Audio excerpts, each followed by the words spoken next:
So welcome everybody to another SAFPAC seminar. Very pleased that we've got Charlie Gere, Professor Charlie Gere, whose talk we so enjoyed last year.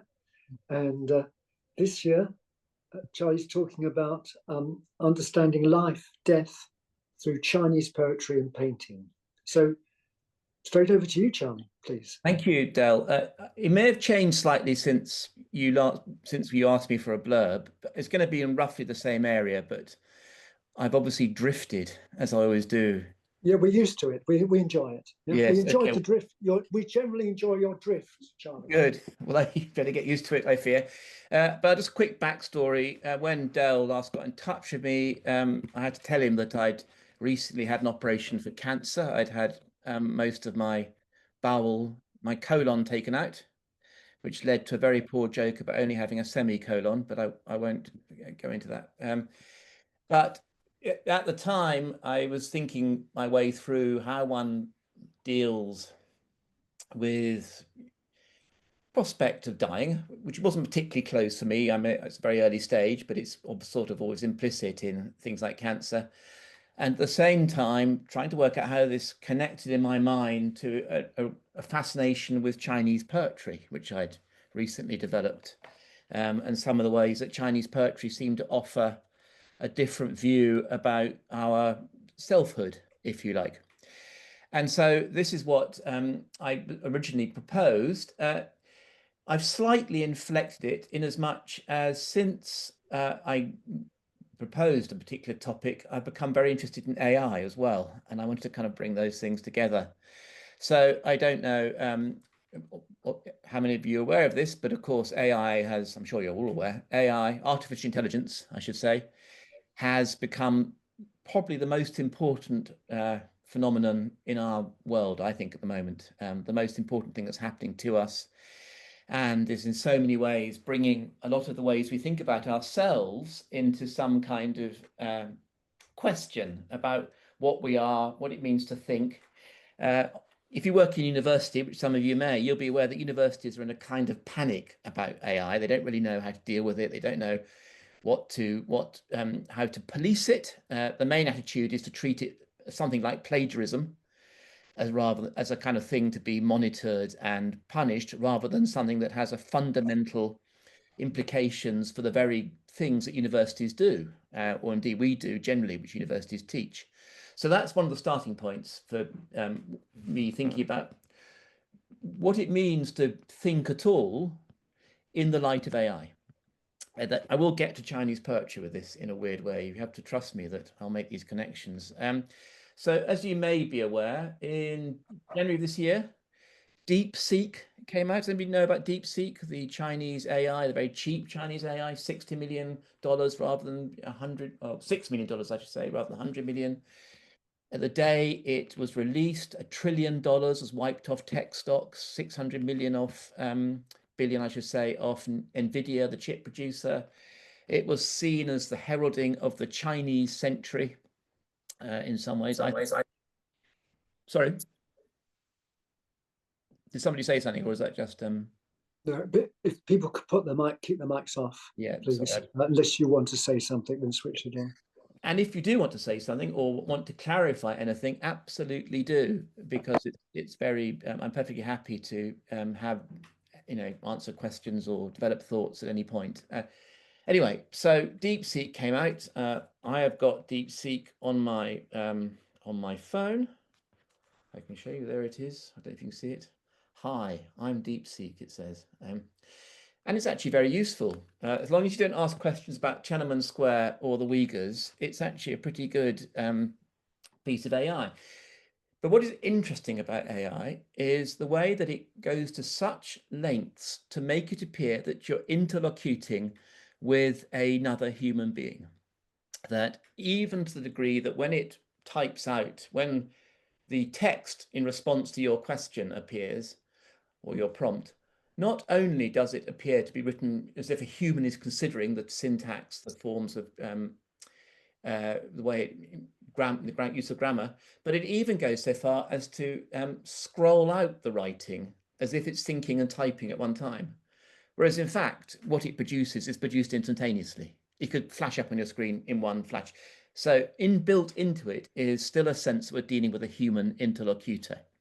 And this is one of the things that is interesting about it, that produces ideas that it thinks like us, which I think is fully understandable, and ideas that really problematize our relationship to AI as a kind of as a form of knowledge production.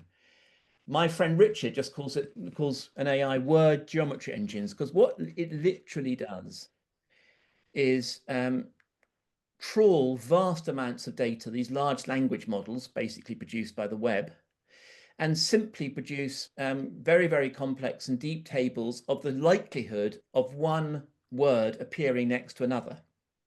So if I were to ask AI, and this is an example I found in an article I read, who was the first man to step on the moon? The AI would say Neil Armstrong, which I think is true, not because it knows that in some level, but because statistically, those set of words are most likely to appear together.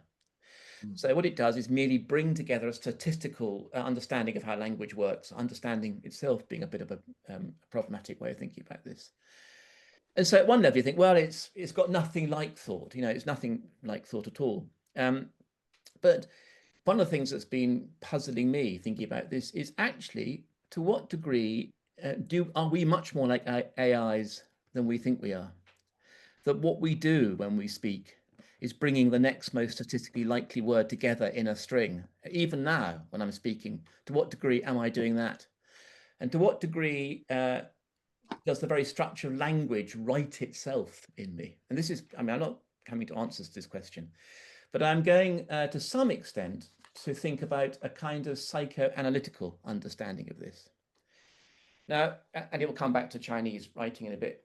So one of the things that interests me is I don't know how many of you or much you all know about the history of AI, but the original image of it, or the original projection or idea of it, was the so-called Turing test by Alan Turing, the great encoder, great developer of computers, code breaker, and so forth, who imagined a test in which a man and a woman are both communicating to a third person, a man in his model, and who can't see either of them, through a teletype machine. And the woman has to persuade, no, the man has to persuade the other man that he is a woman, and the woman has to persuade them that she's actually what she is, which is a woman. And Turing transposes this to being a computer and a man both communicating with a third person via teletype machine, and therefore trying the machine acting as if it's human. And if it succeeds in persuading the third person that it is human, it could be thought to have a capacity to think. This is the Turing test. It's quite an interesting test because it's really about the performance of thinking rather than any deep understanding of thinking. And it's predicated on a certain technology, that the typewriter, or the teletype machine, which is a typewriting machine, that in a sense produces writing, alphabetic writing, that we read. And in a rather brilliant book by this woman, Melanie McMahon, I found, we actually hallucinate the presence of a person behind the words rather than see the words themselves. That alphabetic writing has a very curious relationship to our capacity to see writing as having behind it a kind of animating consciousness, in a sense. And I think this is dog outside now. That means my wife is back. Okay, that makes it. Sorry, I'm just listening to all the various sounds around us. And so this notion of a voice behind writing that animates it is, in a sense, quite a Western alphabetic idea. You might, if you want to use a term for it, call this a form of logocentrism or phonocentrism, the idea that we center our understanding sort of around a originating sound that originates from a consciousness that then finds its secondary representation in words, and so on and so forth. This has been the work of someone like Jacques Derrida for many years. And in fact, in his great work of grammatology, Derrida actually invokes Chinese writing as a kind of writing that seems to avoid the voice or phonocentrism. He's wrong, of course, because it doesn't really, it's very phonetic. But there's a kind of idea that if we want to avoid some of the presumptions about how we receive writing and some of the ways that and makes us think of the production of AI as being from an animating consciousness, that this is bound up with our particular alphabetic writing, and that Chinese writing offers a kind of alternative to that to some extent, or at least a fantasy about Chinese writing. So, in the sense that we project upon it another vision of the relationship between writing, subjectivity, consciousness, the self, that finds its various instantiations in, for example, the poetry of Ezra Pound in the early part of the 20th century, who used Chinese poetry, his misunderstanding of Chinese poetry, as a way of completely reinventing modernist poetic writing in a way that would get away from some of the subjectivity of the sort of 19th century, if you like. And there are lots of other examples of people who've done that. Okay, so as I suppose, recovered from my experience of operations for cancer, one of the things I did was I tried to learn Chinese calligraphy. I don't know if anybody's ever tried to do Chinese calligraphy. Anybody? No, it's really hard, especially if you're left-handed. You have, I've got an example here. You have a special kind of brush. Oh, look, I've got one. It's actually not the brush I've been using. This is another one when I was bought, but you have a special brush that you have to hold in a special way that for somebody left-handed like me, I won't show it to you too much before. Somebody left-handed like me is really hard, but it was a very beautiful thing to learn. If I turn my computer around, I can show you. I hope you can see this. Can anybody see that piece of calligraphy? It's not by me, by the way. That is actually by somebody in Beijing who drew it for me. It's my name in Chinese. It says Charlie in Chinese. I believe it says that. I have to take their word for it. Anyway, I find calligraphy very fascinating. And actually, I find calligraphy fascinating because it is an immensely complex art about involving the relationship between the hand, the movement or gesture of the hand over the paper, the intention of the calligrapher in making those movements, how they somehow combine this extraordinary tactile gestural process with the intentions in the head, the learning of the very complex different kinds of strokes that you have to do, all of which are very highly developed. It is the highest art in traditional Chinese culture. It is very closely related to painting, ink painting in particular, from the Tang dynasty, the very high point of that particular kind of Chinese culture, in my view. It is the way in which the visual painting and drawing in China are very closely related to writing, and that the relationship between writing and painting in Chinese culture is very different to Western culture, where they're very distinct.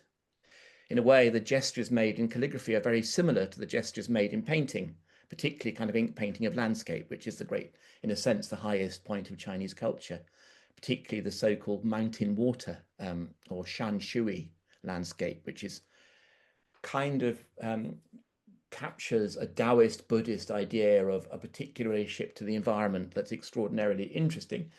So I've been fascinated by the development of Chinese writing, from the original scratching on bones and on tortoise shells, the so-called oracle scripts, through to the various kinds of inscriptions, to finally the high point of, or the beginning of the high point of calligraphy, which is round about the 1st to 2nd century of the Common Era, but 100 to 200 AD, if you like. And it's not the Tang dynasty, it's one of the dynasties before that, but coincides with actually an incredibly important invention, one the meaning of which I think we haven't fully understood, and in a sense has very interesting psychoanalytical ramifications, which is paper.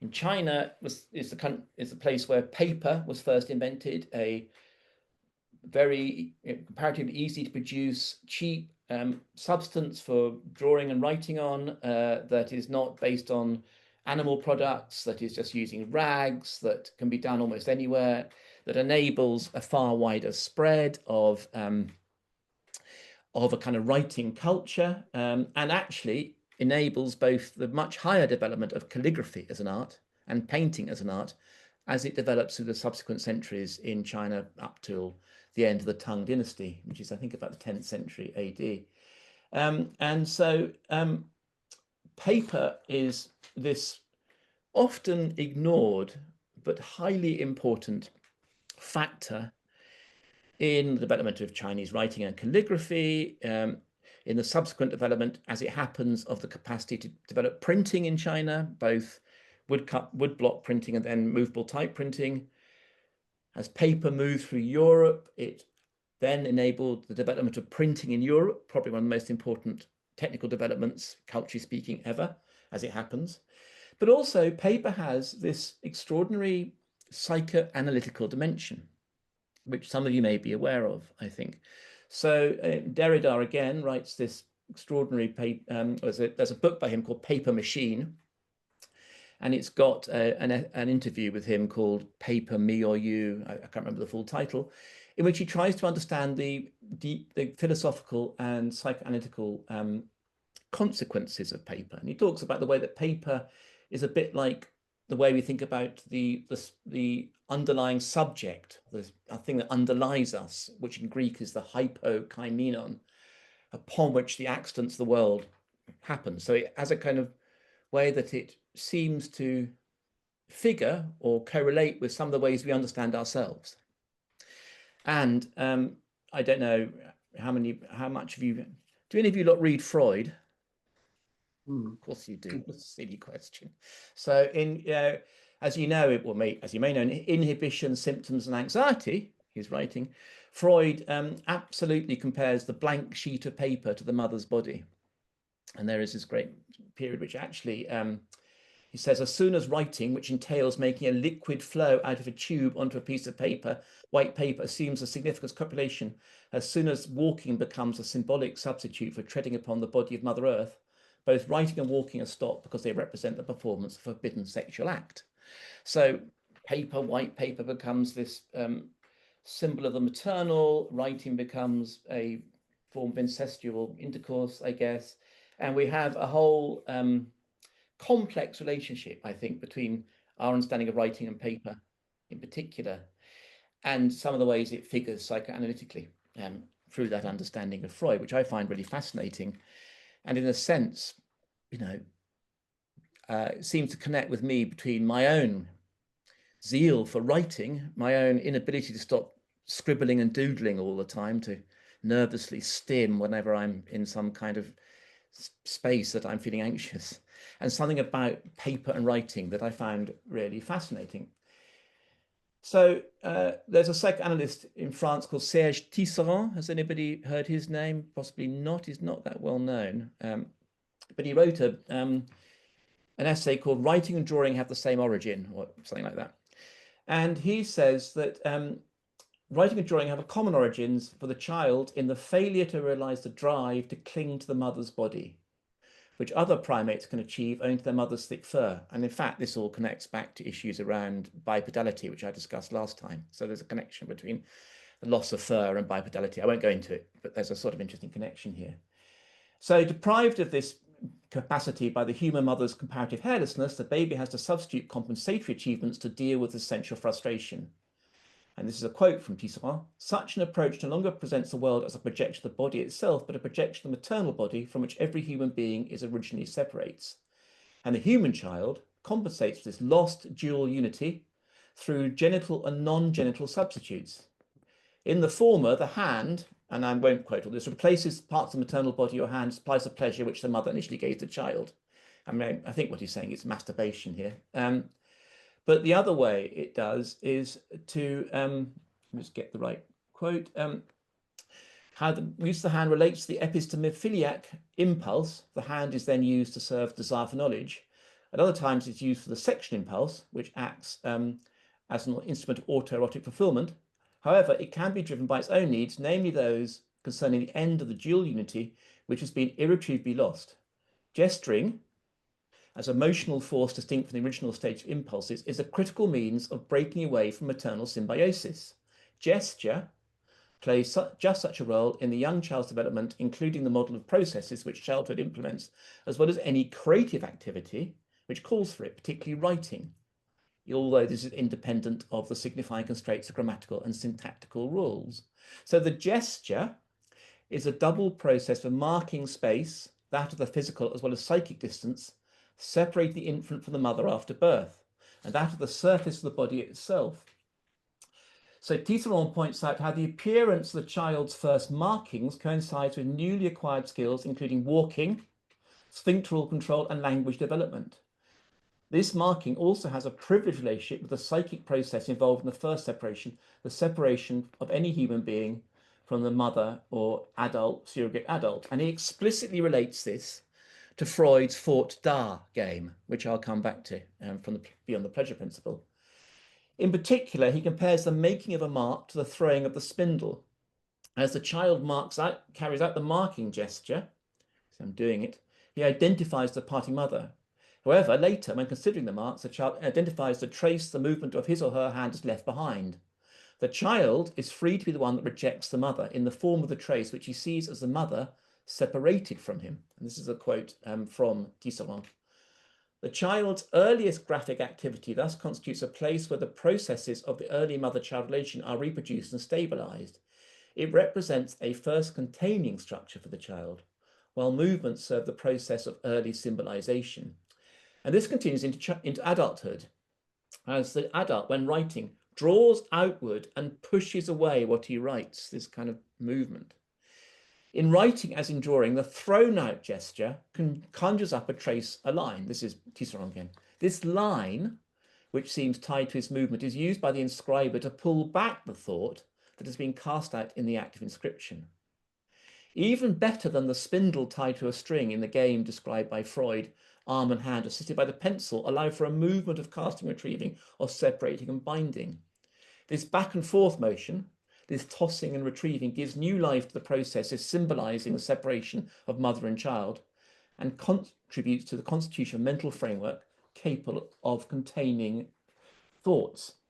So thus, the movement by which the author disinvests himself from the self and transfers it to the text turns the text into the primitive mother to whom the child tries to stand closer, as she represents for him, as he puts it, the spring of life.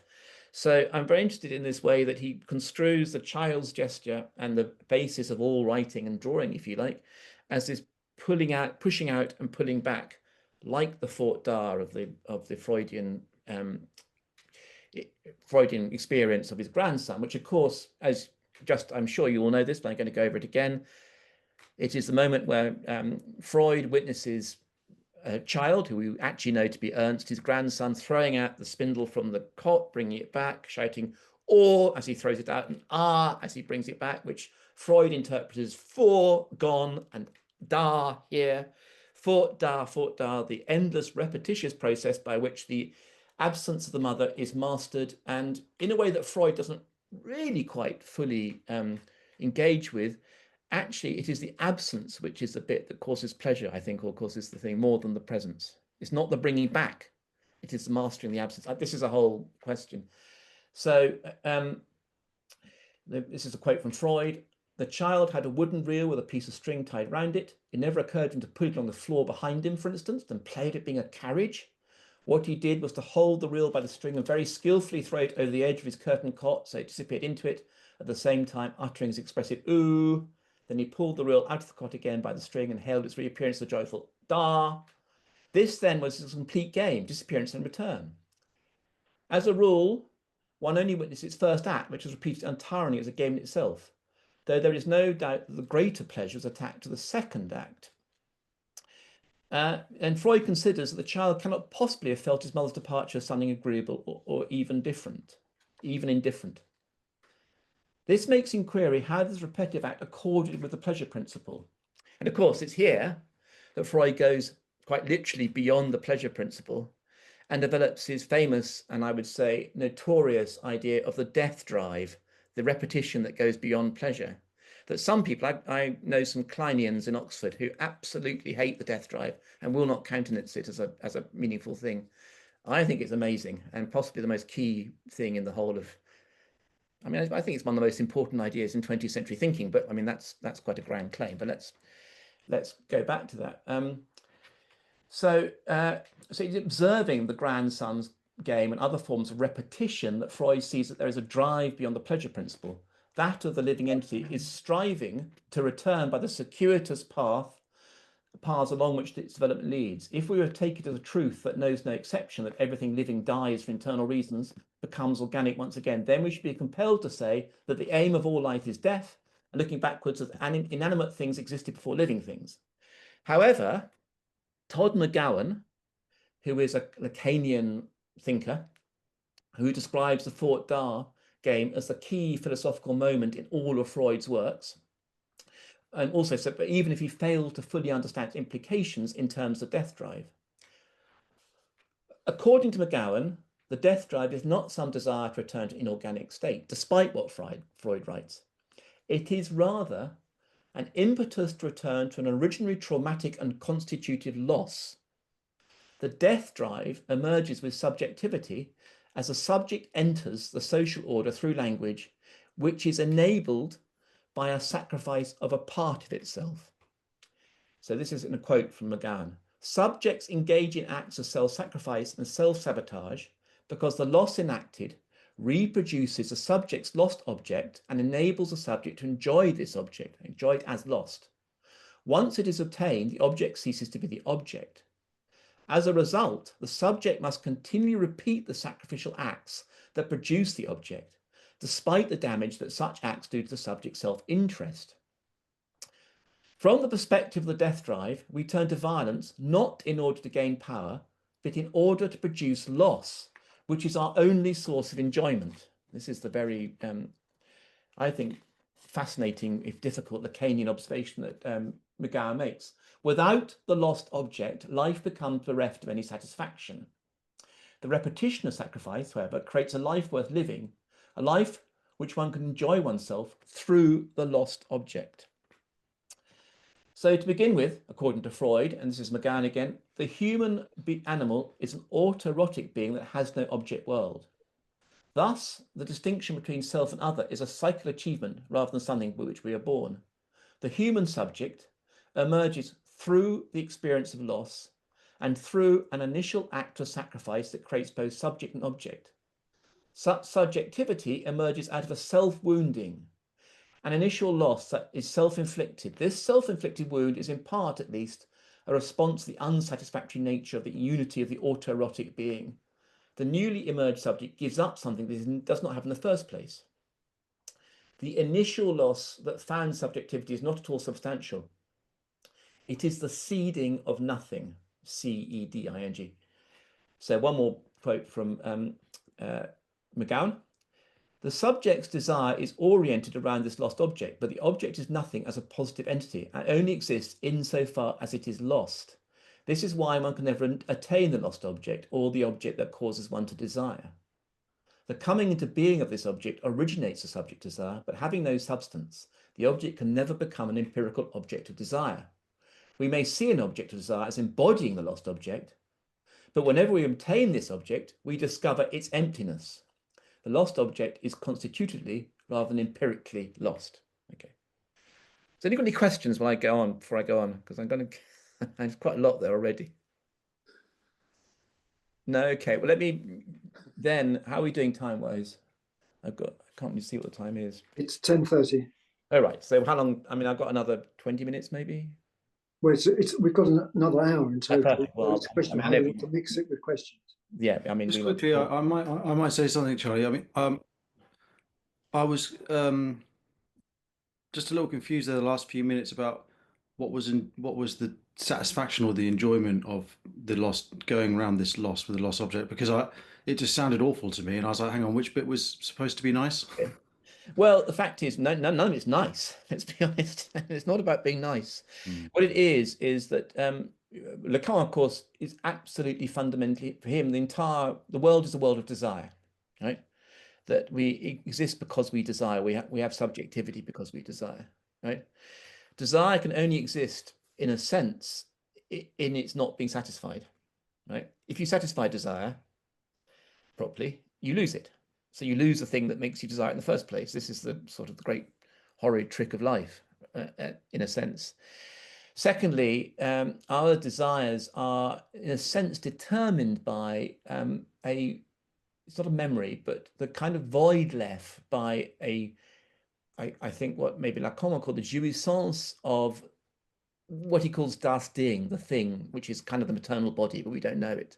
Something, a cause of desire that we can never get to, that language bars us because of, the incest bar, the name of the father, the nom or nom du père, but that we are continually, as it were, circulating round, and we construct our subjectivity around this impossible emptiness. It's not I mean, if you want to satisfaction, don't read Lacan. If you want any answers to your, your life satisfactions, he's not the man to go to. What he offers you is a notion of an existence that is predicated on its failure to be satisfied. And that keeps us going. And that is the death drive, the repetition. So, yeah, for some reason, I'm thinking of Rolling Stones now. Yeah, I can't get which is that incidentally is a very satisfying tune for me, I find, to listen to. Well, maybe you find, if you're a Lacanian, and I'm not going to go off on a big tangent, maybe you find in that song what he would call the objet petit a, the little trace of desire that you can latch onto something and find in it something that you feel might give you that satisfaction. In the case of the Rolling Stones song, perhaps quite literally. But, and we can discuss this later, because I think this is a really, really crucial point. Could I just add something in here that's just reminding me of something? Because I've just been writing a bit about the Fought Dog game, and I wonder if one of the pleasures, if you like, in it is that it gives us an illusion of mastery, and that but it is an illusion, but it's one we keep seeking, and it's incredibly problematic. Yeah, A, because it's an illusion, and B, because of what it does to others. I think that's exactly what Lacan is saying. I mean, that's exactly it. I think that he and Lacanians such as McGowan see in the death drive the fundamental problem of human existence, which is because we have desire rather than just need. This would be the way. I mean, could be a bit anthropocentric, I know, because that beyond our needs, which we can satisfy, we also develop desires which, as it were, not our take our things that essentially we use to satisfy needs and then turn them into signs, something else, like the breast, for example. We're then always in a position of being unsatisfied. The perhaps slightly more positive view about this is that the failure to be satisfied, the kind of implication of death drive, is that the whole of human culture is built around the failure to satisfy. That we are driven to do stuff because we are continually frustrated in this repetitious need to get to a desire and a mastery we can never ever have. And it doesn't matter how many new airliners Donald Trump has, he will never ever satisfy that. I mean, if you want to look at something who pathologizes need in a sense, or represents it at its most desperate, and I don't go off, and I don't talk about Trump actually, because it's my weekend and we don't talk about it. Can we park some of these thoughts, because I just want to go down a slightly other tangent just for a bit about returning to Chinese poetry, because it's kind of interesting where I think this works a bit. Yeah. So to go back to the interest in Chinese poetry, I started reading this writer called Francois Cheng, who was a Franco-Chinese scholar. He's a member of the Académie Française. I think he's now dead, who in the 1970s started writing about Chinese poetry and tried to really understand some of the ways it works structurally. He was writing at a time when structuralism and structuralist thinking, which saw things in terms of structural relations to each other rather than sort of deep connected to more material things, could help us understand stuff. And in particular, he started to think about Chinese calligraphy, Chinese painting, and Chinese poetry in these terms, and to write some rather interesting books. This is one of them, Chinese Poetic Writing. I don't even see that. Very beautiful book. And there are others that are also equally fascinating. Can't see what one is. And so he, for example, wrote a considerable understanding of what the actually cosmic dimension of something like calligraphy is and writing in Chinese, in the way that for the Chinese writer, poet, calligrapher, painter, there is a sense in which, and this goes right back to very deep roots in Chinese culture, that these kinds of ways of articulating the world connect the human Ren with the cosmos Tian in a way that is very much bound up with a Confucian, Taoist, Buddhist set of cosmic order in very different forms. And he particularly interested in, well, he says how calligraphy helps the calligrapher to rediscover the rhythm of his deepest being and enter into communion with the elements. And one of the things he discusses is a famous, I think it's 18th century treatise by this painter called Shi Tao, round of discussions on painting, in which Shi Tao is particularly interested in the very basis of the origins, not just of calligraphy, but of its kind of, I don't want to say metaphysical because that would be inappropriate in this context, but its kind of cosmic implications start with the first stroke of the calligrapher's brush. This initial kind of movement. First stroke, as it happens, is horizontal. The first stroke you learn is a horizontal stroke, and it has a particular sort of way you do it. And for Shi Tao, the first stroke is the way in which the primeval chaos, or 2π, is differentiated. It becomes the kind of way in which that which is undifferentiated by this kind of cosmic first stroke, the original chaos, is then enabled to be divided, if you like, into, for example, yin and yang, the famous dualities of Chinese Taoist thinking.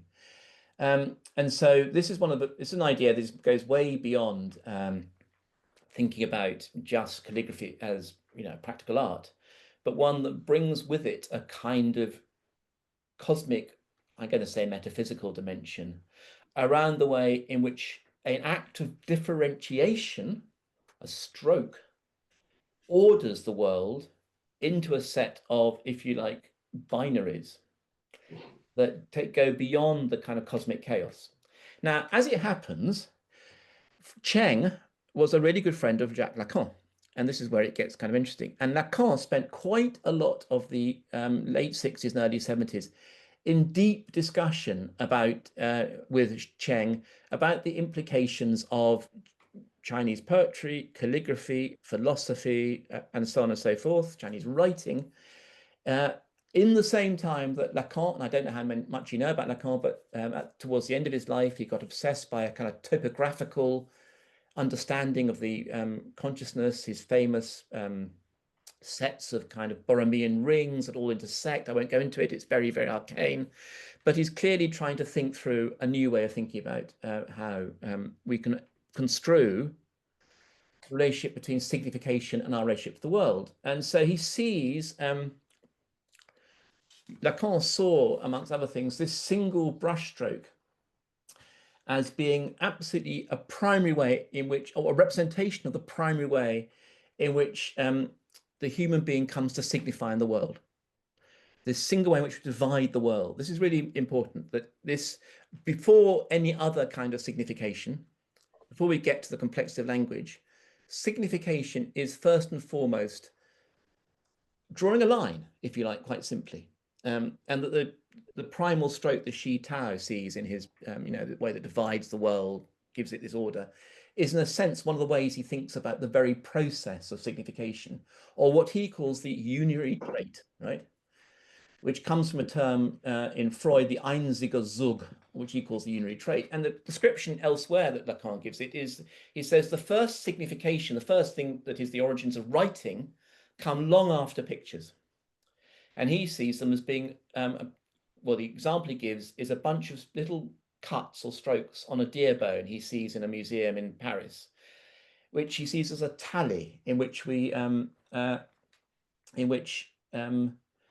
represents the difference between one thing and another, a series of tallies to represent a number of hunting trips.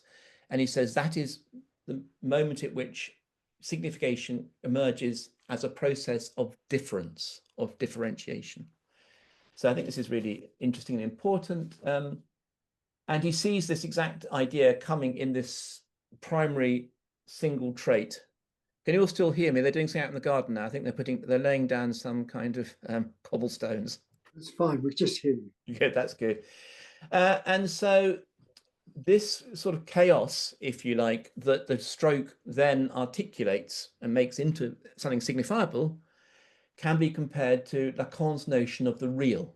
Now, for those who don't know Lacan's notion of the real, especially in the later work, it's really important. I'll give you a quote from Bruce Fink. The real is a sort of unrent, undifferentiated fabric woven in such a way as to be full everywhere, there being no space between the threads that are its stuff. It is a sort of smooth, seamless surface or space which applies as much to a child's body as the whole universe. The division of the real into separate zones, distinct features and contrasting structures is a result of the symbolic order, which in a manner of speaking cuts into the smooth facade of the real, creating divisions, gaps and distinguishable entities and laying the real to rest, that is drawing or sucking it into the symbols used to describe it and thereby annihilating it. We have no access to the real, except when sometimes it kind of crashes into our world through some moment where the symbolic order fails, right? But we master the world through the symbolic order, the division of the world through, if you like, signification. The images for which in Lacan are things like the single stroke, the cut into the bone, the single stroke, but which, in the end become instantiated as language. Lacan was very interested in Chinese. During the war, he actually refused to either practice psychiatry, which he was then a psychiatrist, or to join the resistance or to collaborate, anything. He studied classical Chinese at the École des Langues Orientales in Paris and learned Chinese then. So he was quite versed in it.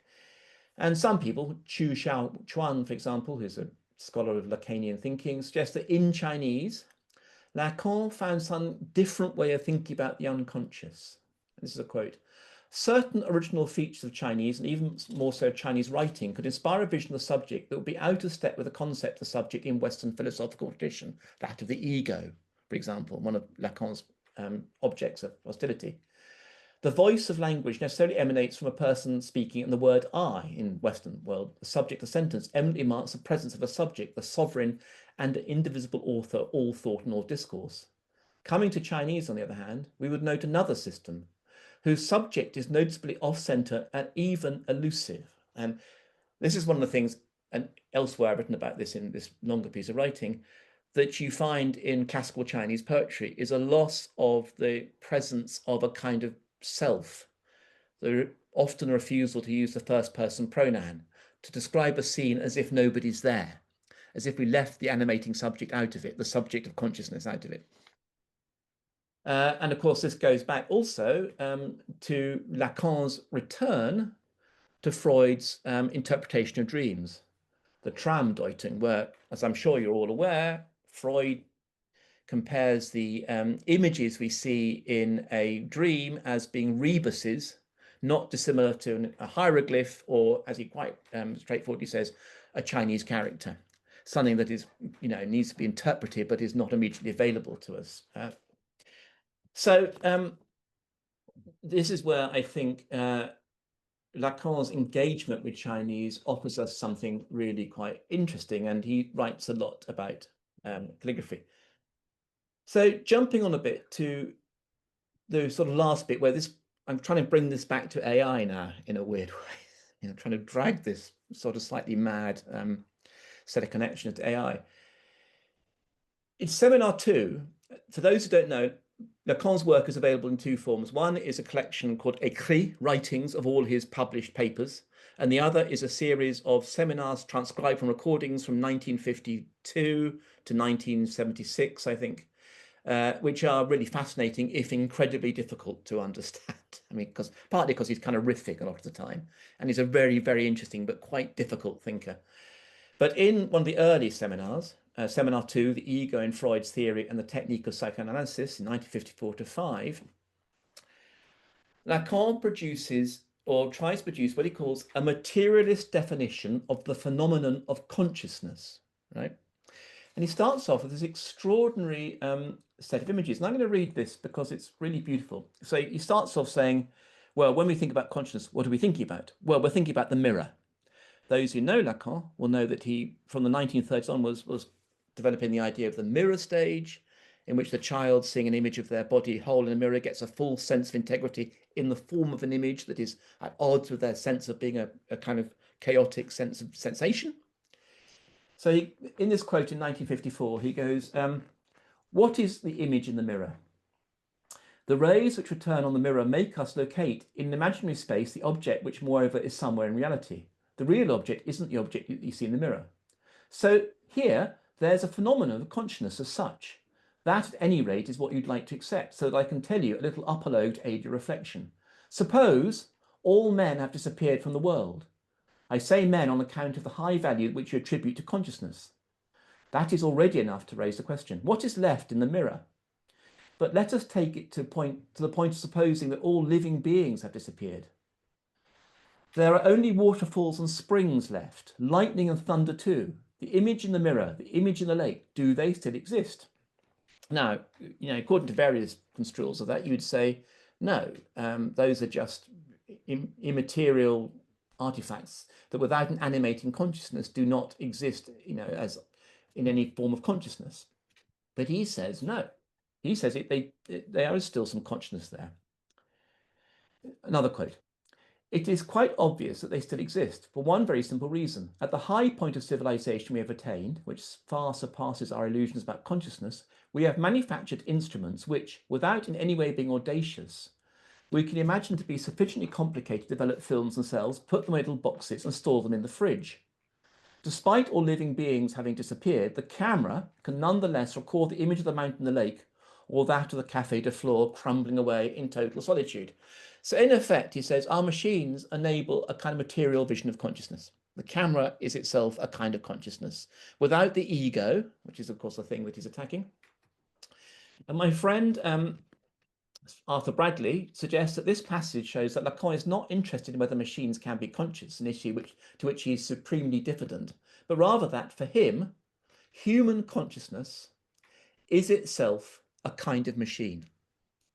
Because of the existence of cameras, Lacan implies we must learn to recognize ourselves anew.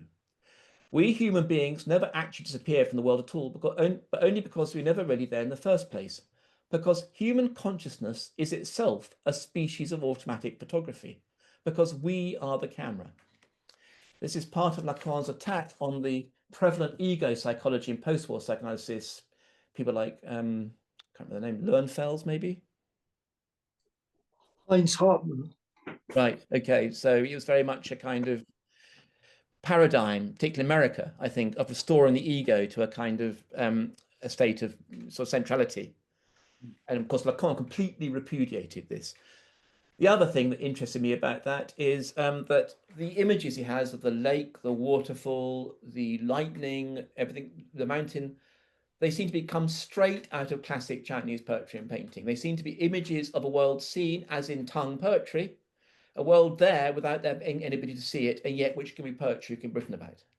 As if Tang poetry already prefigured the idea of a consciousness as a kind of machine, the poem like the camera, in a way. And this is something I need to think about more. Now, in the same seminar, Lacan writes at great length about Edgar Allan Poe's story, The Purloined Letter. This is a very famous thing. It's being picked up by all sorts of people, in which, in effect, and I'm not going to try to do too much deep justice to this, he takes a story in which the queen in the story has a letter which he has from a lover, purloined by a minister who wants to blackmail her with it. She had it in plain sight.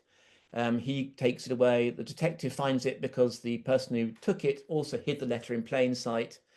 And it's all about the circulation of the signifier as being a way that beyond any meaning, what matters is the circulation of the signifier itself. And I'm doing not much justice to Lacan's reading, but it's very famous. But in the essay, he aims to understand how the Freudian repetition automatism, the Wiederholungswahn, which comes in the Beyond the Pleasure Principle, is based on the insistence of the signifying chain. For Lacan, it is the letter, purloined and returned, that is the true subject of the tale. which maps its detours and circular paths to arrive at its destination.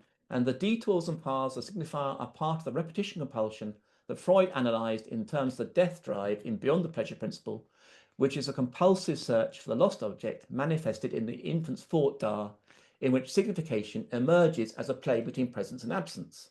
In Lacan's words, since this repetition is symbolic repetition, it turns out that the symbol's order can no longer be conceived of there as constituted by man, but must rather be conceived of as constituting him. And this is the bit where it gets really odd. And this is a bit that most Lacanian people don't really pay attention to. But Lacan starts writing about various weird games, one of which appears in Poe's story. The game that Poe writes about is called Odds and Evens. It's a very simple game. Somebody puts a number of marbles in his hand, closes his fist, and the other person has to guess whether he's got odd or even number. And if he guesses, if the other person guesses right, he gets a marble. If he guesses wrong, he gives a marble. It's a very simple game. And Poe and Dupin, the detective, are fascinated by the fact that a boy at the school where they remember this story, this game being played, always wins because he can kind of guess what the other person is thinking, right? But what Lacan is interested in is the way that this completely random kind of game, in which a random binary, either an even or odd number, itself can start to produce order. So he starts to produce some quite extraordinary games based on whether something is odd or even, whether it's, which in a sense for him is an analogous to present and absent, which of course is the motor of the Freudian death drive, and in which he shows that out of a random thing, say, let's say coin tosses, heads or tails, which are totally in themselves random, if you start to group them together in certain ways and understand how they can be grouped together symbolically, out of randomness, you produce symbolic order. So symbolic order, which we take to be something that emanates from us or we somehow have control of, is in fact something that comes out of the randomness of the real, but which we attach order to. I'm not going to go into the very mad games he plays. They're quite hard to understand, but they require having groups of triplets of coin tosses, which he then represents as pluses or minuses, which then become encoded as ones and twos, that then become given Greek letters, and eventually shows that something like language, the order of language, can come out of this randomness, which takes us back to the way that signification emerges out of the real. Okay. One of the two things that are really interesting here for me, and this goes back to artificial intelligence. At the time Lacan was doing this work, doing these seminars, he was very, very interested in cybernetics. Cybernetics has largely been forgotten, even though I think it's the crucial intellectual development of the second half of the 20th century. And we live in a cybernetic world. We don't even know it. It's so much part of our world. AI comes completely out of cybernetics, all these things, computers, and so forth.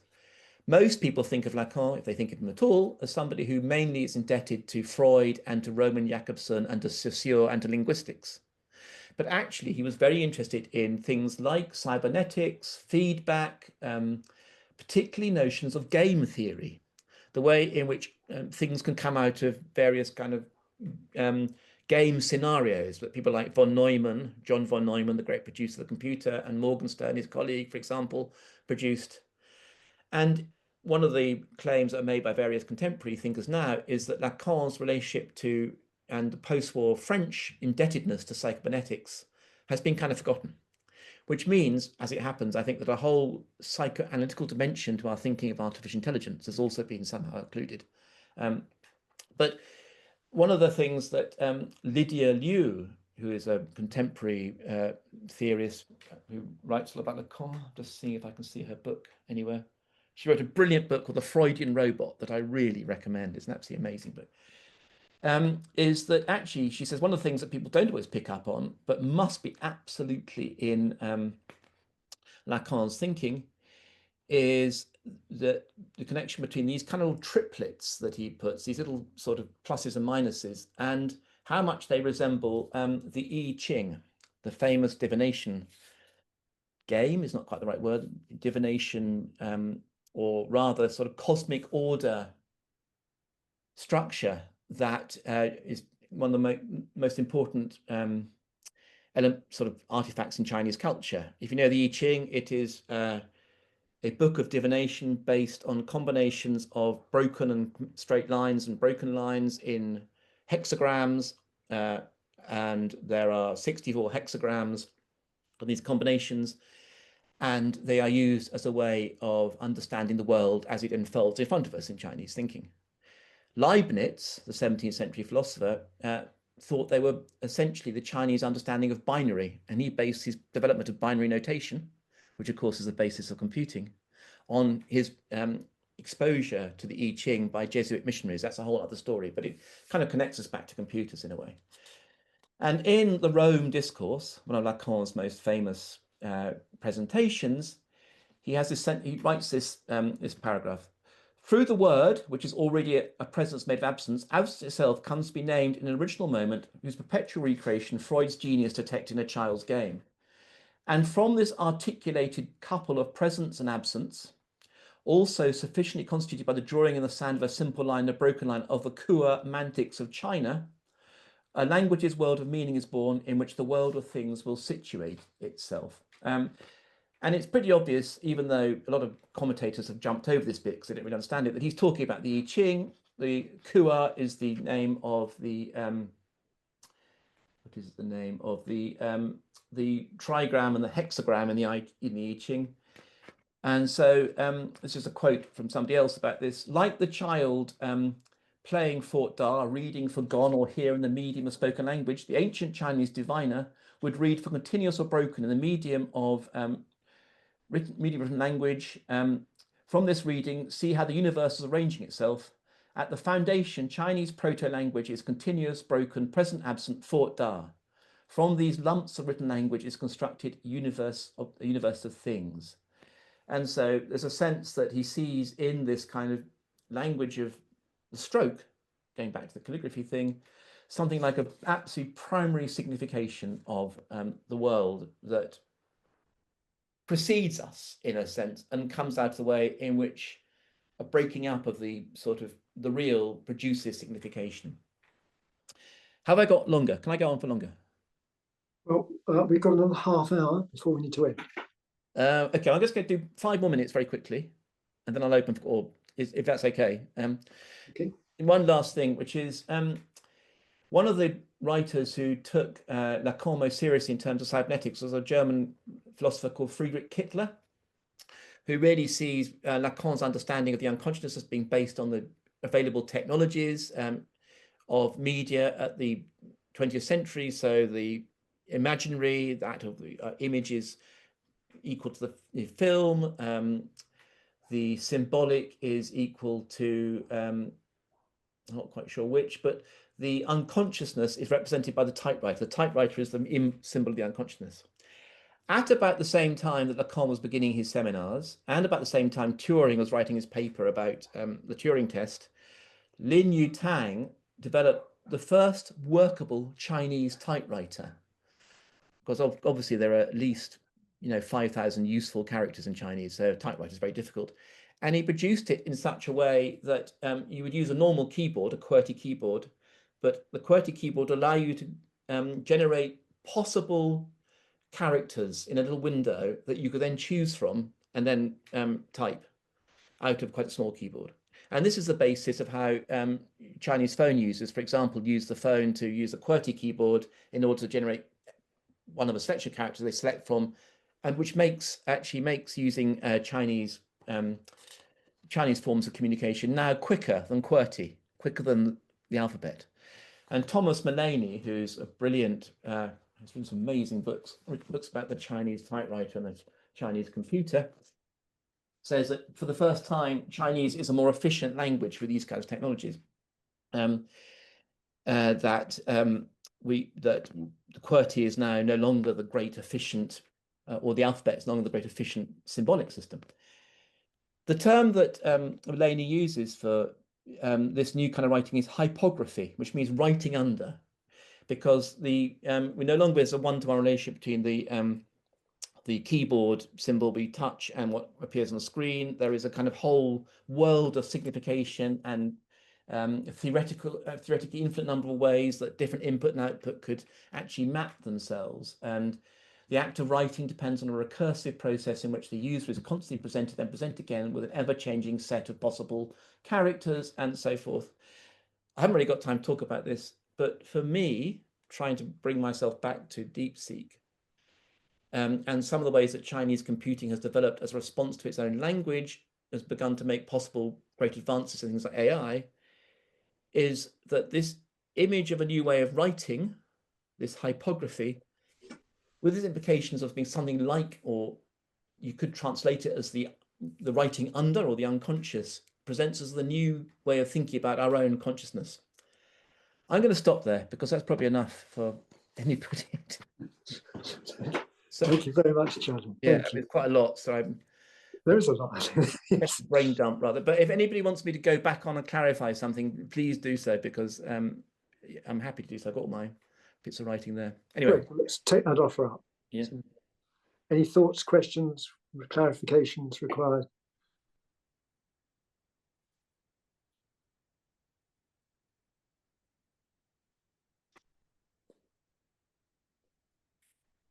I just like, sorry, David, so, I thought I saw David sketch a gesture, but I don't want to presume.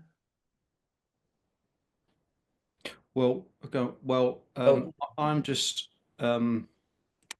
horrified. I'm just wondering how everything that you've just spoken about for an hour links to what you said at the very beginning about what you've been going through, because I'm sure you said something about how this all had something to do with with cancer. And yeah, I mean, fair. I mean, absolutely fair enough. It's not an absolutely obvious connection, but let me try to sketch it in a way. What I was looking for when I started looking at Chinese poetry is a different sense of subjectivity, one that was less ego bound. It's a fairly obvious way to go, in a sense. I mean, it's the usual, in a sense, Western fascination with what we see as a less ego-oriented mode of being, one that may be in an Orientalist fantasy, as far as I'm concerned, but which Chinese poetry itself, this is my original way into it, and also reading around some elements of Zen thinking in the kind of early period of the development of Zen in Japan, particularly through a writer called Dogen, who was a kind of Zen master who particularly interests me. And I guess what this led me to think is, what ways can I be less of an ego? What ways can I think less somehow less attached to myself as some autonomous ego? And what way can I think of myself or understand myself as being something slightly different, or to think through Chinese poetry as being something different?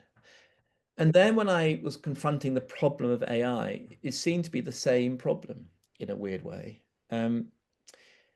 Working in a place which is incredibly defensive of, if you like, a kind of humanism, a kind of autonomous humanism. I was interested in the challenge of AI to that how actually it offers us a vision of ourselves as much more determined by, written by language, as one who generates language out of some autonomous self. I don't know that it's done much to either increase or decrease my feelings about mortality, which I'm not actually, as it happens, this is beside the point, I'm not actually particularly afraid of dying as it happens. I'm not trying to deal with some great existential problem. I'm just more interested in who the fuck am I who might die, and where the sense of self comes from that may make me resist dying I want to preserve, and what it is I'm actually preserving, I guess. And I suppose that Chinese poetry and AI are, for me, two different models of that, in complex ways that perhaps I haven't fully worked through. Does that make any sense at all? I mean, yes and no. I mean, I could ask you more about it, but I'm aware that I've also said a bit today, and that there's a few other people here that may want to say something. But thanks for saying. Well, if there's an embarrassing silence, Richie, will you come back in and save us from it? I'll think about it. Okay, thank you. I thought David had I had a feeling David had a. Well, I had so many questions and things. That's why I threw my hands up in like I don't feel like I'm catching leaves in the breeze. The things that stuck with me were when you were talking about the random the marble game. Yes, the marble game, or the various games. The binary idea of that, like it came into my head, that it seemed to link to that AI thing of the scanning of words and probability. I mean, this is exactly right. I mean, that's exactly, in a way, there's one last, this actually allows me to say the last thing I wanted to say, in a way, which I actually made a note and then forgot to say. I've just been listening to on an audio book called The Maniac by Benjamin Labatut. I don't know if anybody's heard of it. It's about John von Neumann, the invention of the first computer, the atomic bomb. And it's about AI, among other things, because Neumann was a pioneer in AI. At the end, it has a section about the defeat of Lee Sedol, the great Go champion, by AlphaGo. Right, and the name Go, the game Go, I don't know if any of you played it, know it. It's much more complex than chess. It's a game involving 19 by 19 square grid, in which players place black or white, I think they're called stones, and they have to circle the other, in which case they lose, the other loses the stone, and basically grab territory. It's incredibly complex and intuitive. It's levels of complexity more complex than chess. Right? So AlphaGo beat the greatest champion of Go ever, 4 games out of 5. And it did so at points by producing moves that nobody could understand the brilliance of. They were, in a way, it wasn't just some brute force mechanism. There's something about it that nobody could quite determine. And there is something about that which made me think that, is that not also what happens when we put strings of words together? You know, that we put, there's only so many strings of, there's not an infinite number. There's a very large number of different ways we could, you know, put lots of different words in the English language together, but it's not infinite. That what, in a way, something like poetry is making that move, the same move the AlphaGo makes that nobody can predict, that does something in the midst of otherwise a predictable sequence. And that machines can do it, so can we. And that's all there is, in a way, what we do. Is most of what we do is pretty statistically determined. Even now, I'm really just putting strings together in a way that... Well, it's finding that, it's maybe feels like you're searching for that connection. So I think I've heard Dell use this phrase, so I won't say it's my own, but it's rather than I speak my words, it's my words speak me. Yeah, I think that's true already. I mean, I think language speaks us. I mean, I think you'll find that in Heidegger, for example, that in a sense, ourselves, not as biological creatures, but as kind of, what's the word, kind of subjects, emerges out, comes through language, which we inherit. You know, we don't, language doesn't emanate out of our insides. It comes something we have to learn. I mean, this is the great classic human thing, is we learn the structures and they speak us. I think they do speak us. This is not just Freudian unconscious or parapraxis. I think it goes far deeper or more widely than that. Part of it is, I realized quite recently that almost all the student essays I ask students to write not only could be produced by ChatGPT quite easily, but actually what they were doing even before ChatGPT was no different to what ChatGPT does, which is just doing a bit of a large language model, scrape the stuff off the web, putting together the words that should be put together one after the other in a way that looks plausible, acting like there's some depth of knowledge there, but that's just producing the appropriate kind of string to satisfy my notion of what were the words that should be in that arrangement. Very mechanistic. And it's not so much, I think, that humans are completely machines. I think machines have within them something much closer to what humans are, and that the distinction is much harder to make. And I think it's a massive crisis. I don't think universities, for example, have begun to understand the implications of AI. As I keep saying, they treat it as something to be policed, as if they could just deal with it at some, you know, we're not going to let people use AI. Well, too late. I mean, it's like way. Don't use Google, isn't it? I mean, yeah, don't use Google, don't use books. I mean, where do you start? What part of artificial intelligence do you stop at, in a way? Anyway, sorry, that was great. Any other? Do you have a Chinese poem? Have you bought one? I do. How funny you should say that. Because that's why I signed up. Oh dear, have I betrayed you by not doing that? Not entirely. Yeah. I think it's fantastic what you've said, but I just would. But is there a poem that you love, a Chinese poem that you love? Lots of poems I love. The one I would talk about, and I do actually write about, is this. This is a very beautiful book called 19 Poems by 19 Poems by Wang Wei. So Wang Wei is maybe not the greatest Chinese poet. That's probably Du Fu, regarded as such, but one of the greatest Tang poetry in that sort of period between the 7th and 10th century our time. And Eliot Weinberger, who is a poet, got together. He says 19, there are in fact more about 30 translations of this single poem by Wang Wei. I make students do this as a kind of exercise, actually. I make them translate this poem if they don't speak Chinese. There is the text. I don't know if any of you speak Chinese, but there is the text. Yeah. It's quite short. There is the... Can you hold the book up a bit? Yeah. Thank you. Can you see it? Yeah. Yeah. Yeah, it's the Pinyin translation. And there is a literal word-by-word translation, right? Now, what is interesting about this is that he goes through a number of translations. He's been translated many, many times, saying in so many cases, the Western translator introduces some subjectivity into the poem, some I or somebody who's hearing, and he says it's just not there. It's quite a classic thing in Tang poetry, is it doesn't really use, for example, the first person pronoun very much. It sort of tends to absent that. The one that he thinks gets closest to it, and I'll find it.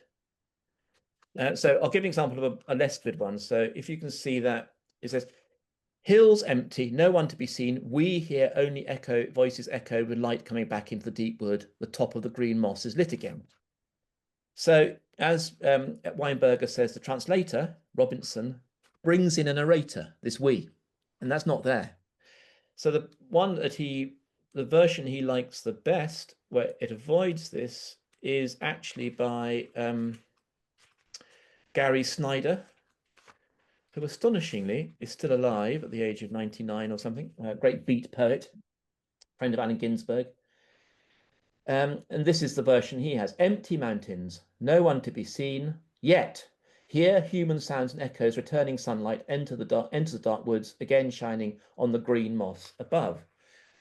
So Weinberger's point is that Snyder obeys the idea that in a way there is nobody there exactly, or there's no direct Wordsworthian type presence witnessing this.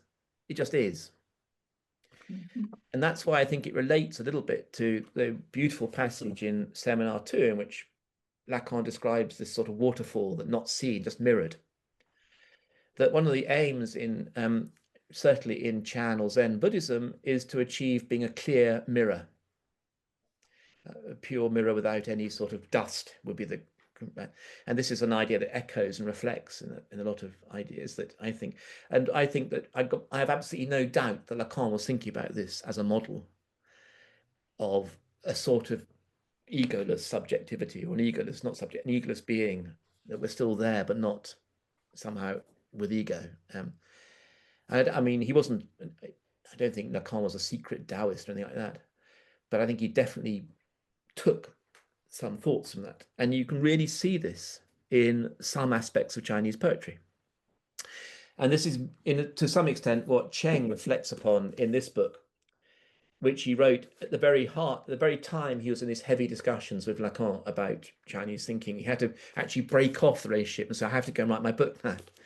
But it's still very informed by that kind of thinking and exactly how this kind of emptiness works, because of course it also represents a very important idea, which is a kind of, it's not a void in the sense we understand the West, but a different understanding of emptiness as a generation of things, an ongoing space of generation where things generate, rather than being the sort of much more materialist vision of the world we have in the West, maybe. I know I'm at danger of a sort of Orientalist romantic misreading, but I'm trying to work my way through that as one does. But I mean, that would have been my example of a Chinese poem. There's some very beautiful examples in the Cheng book, I must say, of him telling you how the actual way that the ideograms, the characters themselves perform the approach, a poem describing the approach to a door, it's almost as if you're animating the approach to the door without getting into the kind of they're all pictures, because they're not. But in some way, there's a much more complex relationship between the look of something and the words it represents, the characters it represents.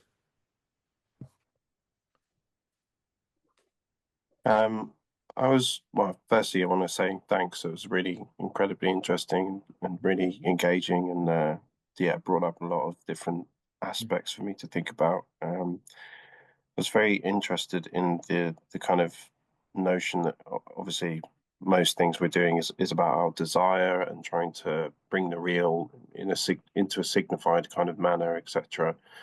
And I was wondering about the relationship between AI and us in that sense, because can it not only be thought of as an extension of our desire to try and signify the real? Yeah. Good point. I mean, yes, I think that's a very good point. Yes, of course, AI is simply another version of our need for the symbolic to articulate the real. Yeah, and that was making me think about the singularity, if it were to ever come, and what that would be if it was to try to be doing it itself. Yeah, but I just wanted to clarify that. Sorry. Yeah, no, that's really. I mean, the AI is fascinating because, of course, it is beset by those who diminish it and say, "Oh, it's just a sort of plagiarism machine." I've heard it being called. Those who think it's about to take over the world, and we've all got to work out for. I mean, if you don't know it already, do look up Roscoe's Basilisk for a laugh if you want to see the. Roco's Basilisk. Don't ask. I'm not going to go into it. It's nuts. But yes, of course, it's both a latest instantiation of the way in which we symbolically structure the real, I guess. But it also, for my money, it also kind of reflects back on what we've already done and brings into question the degree to which those are not already themselves autonomous productions they have their own sort of autonomous capacity to generate themselves.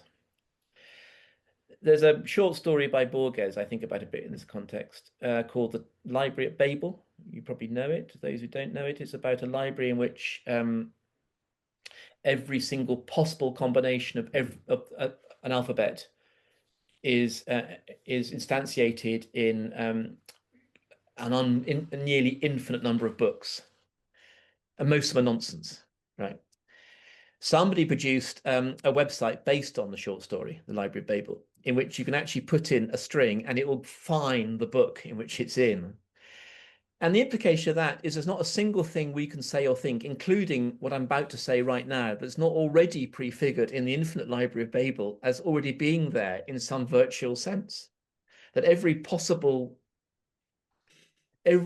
combination of words or even letters that is imaginable, or no, not even imaginable, that can work, is already imminently there. So everything, the thing you will say at 12 o'clock tomorrow is already said somewhere in the kind of, in the very nature of language itself. It already contains it, if you see what I mean. I haven't really bottomed out the implications of this thought yet, but it kind of scares me. Del, No, two things really. One, I don't think it's what you're saying, but it just came to me, that idea that everything's there in the first session with the client patient. Yeah. And it was always there. Yeah. It's a question when we can hear it. When it comes out, that's really, because one of the things, this is interesting actually, and this actually comes to two things. It makes me spark. Because I made this joke about semicolon, I started thinking about punctuation quite a lot, and what we use punctuation for. And of course, one of the things that Lacan did was punctuate the sessions. So he's famous and controversial for his variable length sessions. So he would wait, rather than have the client have the 50 minutes or whatever his time was, the normal time was, and then they would somehow structure their thinking so it would sort of work within those 50 minutes and then be finished. He would interrupt it and leave it trembling on the sort of point of something, not yet said. So he wouldn't give the satisfaction working through. It allowed him to have more clients, of course, because he could fit more in a day, which is kind of a bit cheeky. But and this actually pertains to something else that I've been thinking about in terms of AI. AI can go on producing stuff forever. I had a conversation once. There's an artist called Harold Cohen who worked with an AI from the 1960s onwards, an AI to produce paintings and drawings. It's called Aaron. He's quite famous for it. And I had a session, I had a conversation with him at Tate Modern, on the stage. And I said, how does the machine know when to stop? And he said, oh no, I do that. I make the machine stop. And I said, well, surely that's the most interesting thing about the creative process is when you stop it. It's the punctuation that matters. And it sounds like the same thing. It's the moment where something happens. There's an event in the process, in the sort of string of stuff that otherwise just emanates. And he said, no, it's really boring. I thought, well, you're wrong. It's the only interesting thing about what you're doing, because the pictures are pretty shit, actually, to be honest. I mean, let's face it. I mean, till quite recently, AIs could not produce interesting images. Now they can. Was that what interrupts the otherwise ongoing process of discourse? And that maybe is what psychoanalysis is, in a way, isn't it? It's intervening in that space, sort of. I don't know how to put it. I can only gesture at it, but it's also that I can't. My German's no good, but with that Nachträglichkeit stuff. Nachträglichkeit, I can't say it either. Yes, that afterwards. Yeah, it was there already. It was just trying to get back to it, which of course is a repetition thing. You're trying to get back to something that or trying not to get back to it. Or try not to avoid getting back to it. But it's actually that bit that sort of needs to come out in the process and then find itself. That may be the interruption. Yes, and that's the thing against the AI, isn't it? Because it is the process of creating. Yes, it's the process. It's Is it not all? Could I interrupt for a second? Sure. Thanks, Charlie. That's really interesting. There's so much in it, crikey. Sorry, too much. I'm just thinking of the ink, the ink and the semen and the speech and the talk, Is it not all very phallic? Oh, yeah. Very Lacanian, Very phallic. And so, but, my persistent experience of working as a therapist is that I don't know at all. Despite all the books and everything that I've got, after the client leaves, I always think, God, I really got that wrong, didn't I? Yeah, I mean, I think, and that kind of experience stays with me. So, I mean, I'm not a therapist. So is there something like Lacan is trying to get it right, but at the same time, maybe in Lacan, he's also saying, when you think you've got it right, you've actually got it wrong. Well, I think what Lacan will say two things. One is he was absolutely trying to disavow the position of the one who's supposed to know. Yeah. So he says this is the great problem with psychoanalysis, is that the analysand invests in the analyst the belief that they are the one who knows and will therefore be able to sort of help them. Yeah. The mastery, if you like. And isn't it always men who bloody know? Well, I mean, that's true. I mean, it's harder for men to let go of the phallus if you're being Lacanian. Well, it could be that, yeah. Yeah, I mean that the man needs to hold on to the phallus because that is where our greatest anxiety lies. I mean, this would be the Lacanian point that maybe that's all he's got. Yes. Well, that's pretty much all we do have in a way, and that mastery is a kind of phallic dimension, isn't it? We think that we come in.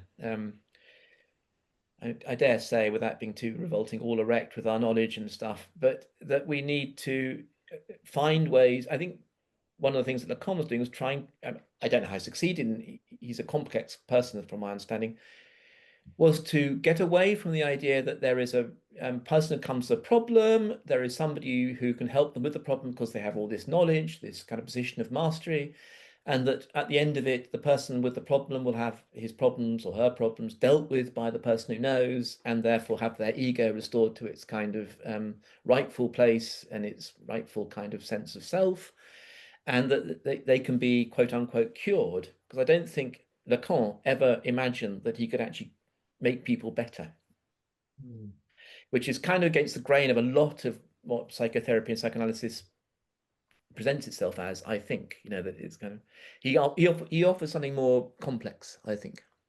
Yeah. I don't know. I mean, he's a very controversial figure. I admit, I find him completely fascinating and very, very compelling. Yeah, he is. Yeah. Yeah, and it's sort of one of the most interesting people I've ever read.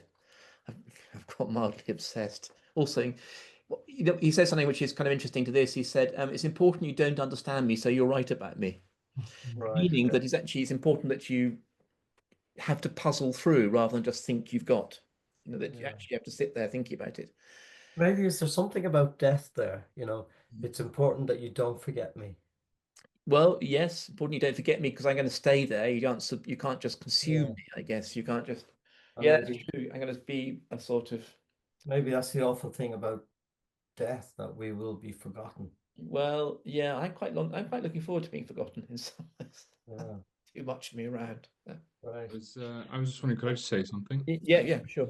Just two things very quickly. The first thing, I think it's great to have a bit more of an Eastern influence presence in the group. It's something that I'm very interested in, and I think increasingly it can be felt in the West that we're quite disconnected from an interest in sort of philosophical Eastern kind of interests. And I do wonder about that for ourselves. Like a lot of Eastern sort of philosophy and religion, whether you're talking in the context of, you know, Hindu or Chinese or Japanese, um, is interested in the direct experience of things, and that they're very much interested in that. And I think a lot of that for us would have existed in our past in sort of druidic sort of experiences of nature in the world, but have very much become more technologized. So yeah, I think it's great to hear all that. You know, you bringing that in a way, Charlie, is really interesting. And yeah, I was just wondering, have you ever heard of this concept, a Japanese sort of concept of yugen? Something that I'm very interested in is it's an aesthetic concept, but it's connected to Buddhism, but also the Mahayana, if I'm pronouncing that right.